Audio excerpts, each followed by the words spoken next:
नमस्कार दोस्तों। अगली क्लास को लेकर फिर हाजिर हूँ। तो देखें अति लघुत्तरात्मक प्रश्न कैसे कैसे आते हैं एक एक नंबर के, जो वेरी मोस्ट क्वेश्चन है। तो देखें, दो अंकों की 3 से विभाज्य कितनी संख्या है। दो अंक होते हैं 10 से चालू, तो 10 में भाग नहीं जाता है 3 का, 12 में जाता है, 15 में जाता है और 18 में जाता है, और दो अंक लास्ट संख्या है हमारी 99।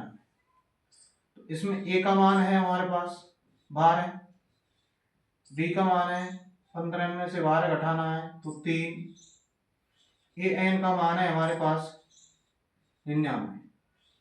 ए एन बराबर ए प्लस एन माइनस 1 गुणा डी।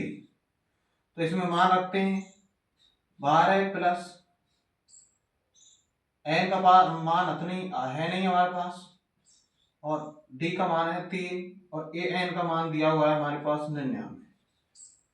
तो 99 बराबर 12 प्लस 3n माइनस का 3, 3 का गुणा n से कर दिया 3n, 3 का गुणा 1 से कर दिया तो 3।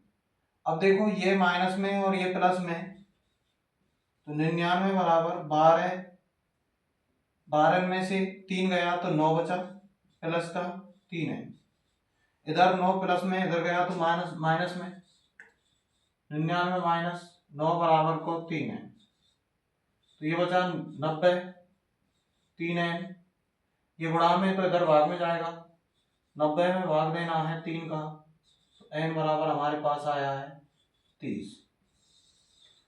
तो दो अंकों की ऐसी कितनी संख्या है 30 जिसमें 3 का भाग चले जाएगा।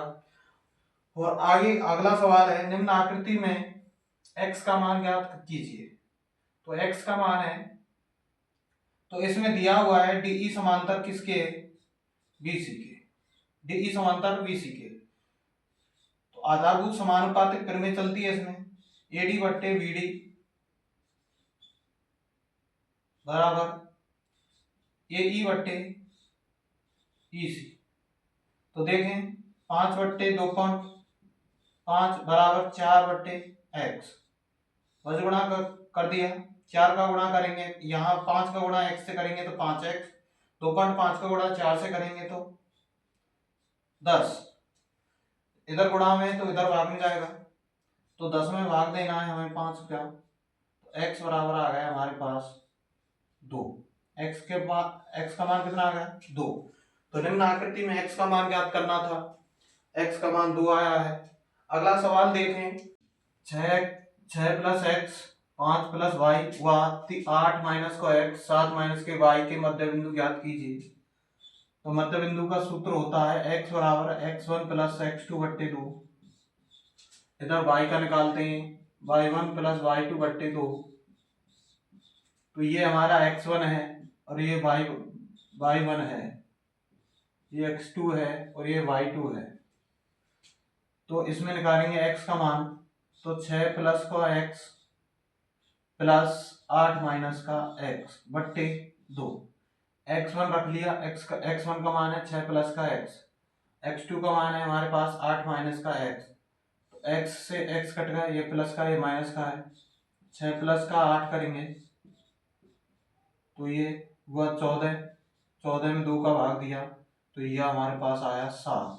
x का मान तो 7 आ गया, लेकिन y का मान देखें, y बराबर 5 प्लस का y प्लस 7 माइनस का y बट्टे 2, y से y खत्म हो गया, y बराबर 5 प्लस का 7 बट्टे 2, y बराबर 12 बट्टे 2, और y का मान आ गया 6। y का मान आ गया हमारे पास 6। अगला है sine square 35 plus cos square 35 का मान क्या होगा। तो साइन स्क्वायर जब थीटा बराबर हो, तो इसमें इसका मान हमारा sine square theta plus cos square theta का मान कितना होता है 1। अगर थीटा तो इसमें भी बराबर है, ऐसे ही इसमें बराबर है, तो sine square 35 plus cos square 35 का मान भी 1 ही होगा। देखें अगला सवाल, एक मीनार के आधार से बिंदु की दूरी 30 मीटर है और मीनार की ऊंचाई ज्ञात कीजिए। यदि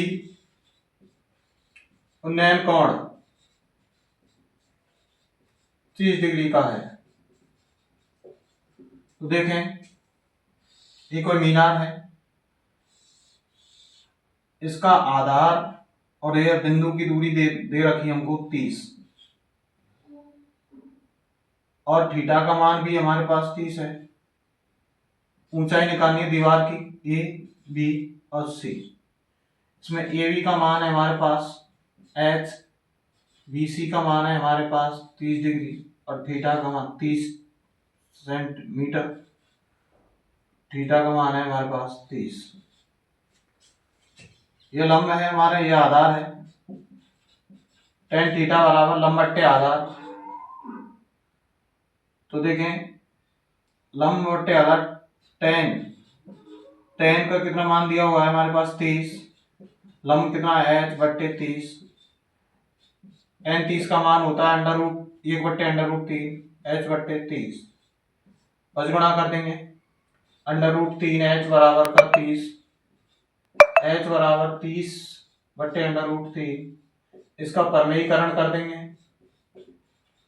h बराबर 30 √3, √3 का गुणा √3 से करेंगे तो 3 का भाग 30 में गया 10 बार, तो ये आ गया 10√3 मीटर, जो कि एक मीनार की ऊंचाई है। अब देखें 5 सेंटीमीटर त्रिज्या वृत्त की त्रिज्या है जो 5 सेंटीमीटर है, और जो वृत्त की स्पर्श रेखा की लंबाई दी हुई है हमारे पास 12 सेंटीमीटर है। ये हमारे पास वो है, ये ए है, ये बी है,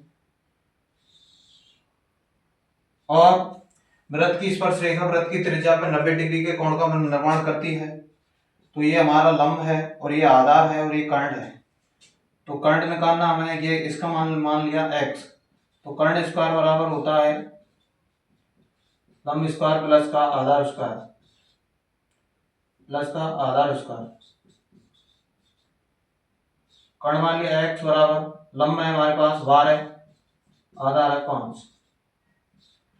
x स्क्वायर बराबर 144 प्लस 25, x स्क्वायर बराबर 169 और x बराबर √169 और x का मान आ गया हमारे पास 13 सेंटीमीटर, जो कि वृत्त के केंद्र से वृत्त के बाह्य बिंदु की दूरी है 13 मीटर। ऐसी वीडियो प्राप्त करने के लिए हमारे इसी चैनल पर बने रहें और हमारे चैनल को सब्सक्राइब करें। धन्यवाद दोस्तों।